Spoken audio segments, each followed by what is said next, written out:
what is your vision of a national energy policy? Define the elements and structure of a potential policy, and if you refer to an all-the-above policy, please define your meaning of such. Let's go back to 1974 when Governor Love was appointed to be the first Secretary of Energy in the Carter administration. And the charter of the Department of Energy at that time was to find ways to reduce our dependence on foreign imports.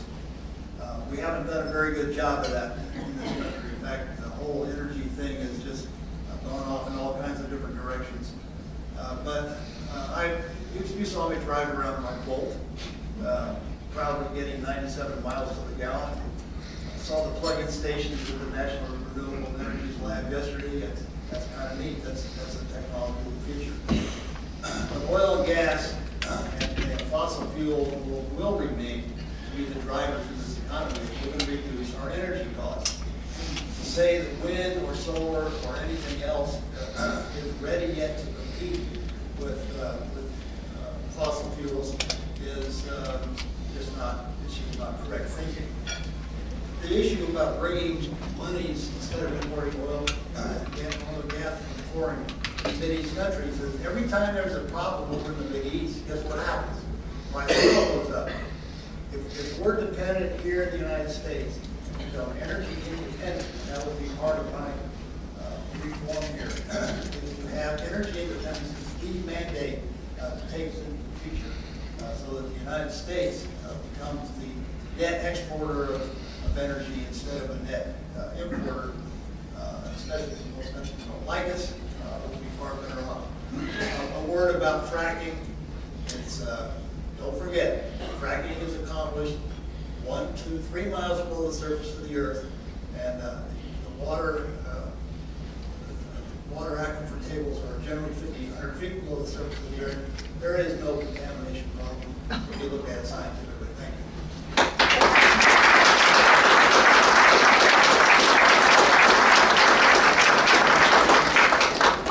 you. So again, I'm going to take liberty to ask a follow-up question. So at this point, Mr. Perlmutter and Mr. Coors, you both advanced ideas about having a comprehensive or balanced. The key question I want to ask you, at what cost to the customer? What is the appropriate cost do you think the customer should absorb? 20%, 30%, 50% to meet renewable energy standards, investment in new technologies, or standards for new vehicles? What do you think the customer should pay? Well, Rob, I'd say you're probably better able to answer that than either Joe or me, because at Excel, you are providing a whole array of ways that people can buy power. You have solar, you have wind, you have coal, you have natural gas. So you know what the appetite is for the different purchasers. And certainly you have like a green energy thing that people can buy that. And it may cost a little bit more, but they're prepared to do it because they don't want to send more pollution of some sort up into the atmosphere. Others are going to look for the lowest price. But no matter what it is, we want to be as efficient as possible. And I know that that's Excel's approach, is to make sure that if you're going to use coal to power your plants, you get the maximum amount of energy out of that you can. And so there was a company up in Boulder called Zolo Technologies. And what Zolo Technologies did is it was able to, through jet propulsion, engineering, different kinds of things, squeeze 5% more power out of coal. So it's all these things. Thank you.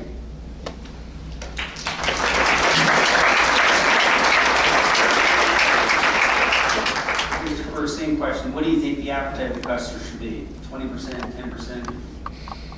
The appetite of the customer is what resources they have in their pocketbooks to go forward. And in Jefferson County, if my information is correct, it was in the Denver Post Office recently, not so long ago, our appetite for higher and expensive energy sources doesn't really bring up against a $5,000 or 10% reduction in median incomes in Jefferson County. So we got to worry about our people's health and their livelihood before we start taking on mandates, federal or otherwise, efficiency or otherwise, before we sink the ship here, because we spend too much time and energy on things that don't stand on their own. We're going to sink the ship. But going forward, there's a lot of future. I know Coors JEC is working on battery systems with school mines, and we're participating in that venture.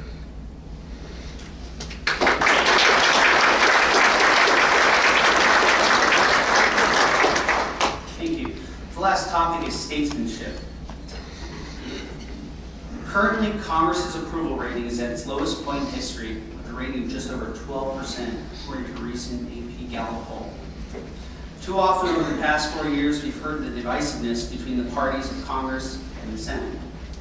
This has encouraged extensive partisanship, diminished our ability to have the federal budget approved, and has exacerbated voters' trust in Washington's ability to balance the needs of our nation in service of all of our citizens.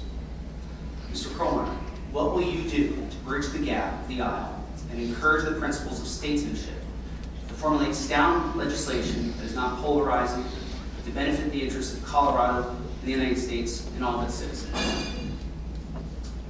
Thank you for the question. I'm frustrated too by some of the brinksmanship, some of the dysfunction that we've seen in the Congress over the last couple of years. It really has been something that doesn't advance the interests of the nation.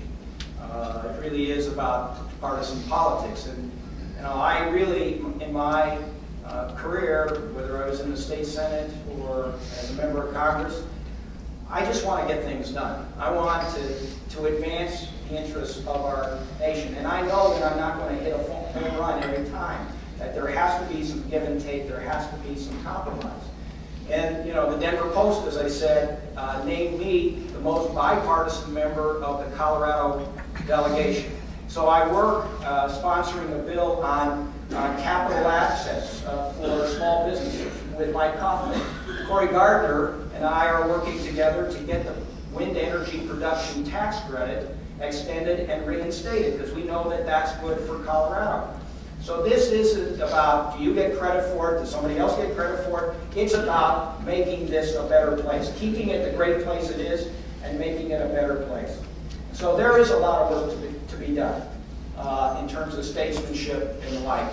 And I really am, despite the kind of brinksmanship we've seen where some members, and I call them Tea Party guys, who were elected in 2010, brought us to the brink of shutting down the government a year ago, almost defaulting on our full faith and credit, which we had not even come close to in 230 years. Those kinds of things make the country weaker, not stronger. We need to work together. We need to know that compromise is not a dirty word. We need to think first about the interests of the nation, and that's what I do. Thank you very much.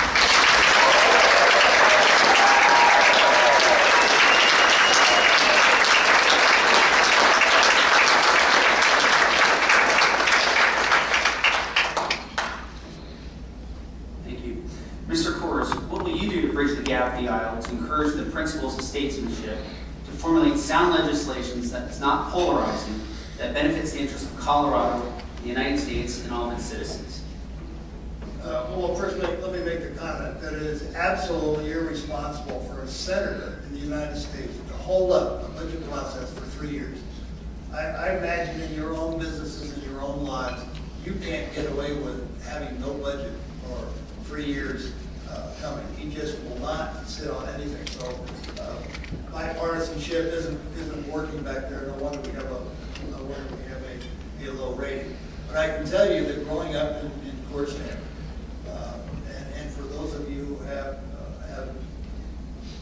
succeeded in growing in your businesses, you don't get ahead without sitting around the table and talking to people, all walks of life, talking about problems, talking about issues, and going forward. I like to think I want to go back to Washington, D.C. as a problem solver, not a problem creator.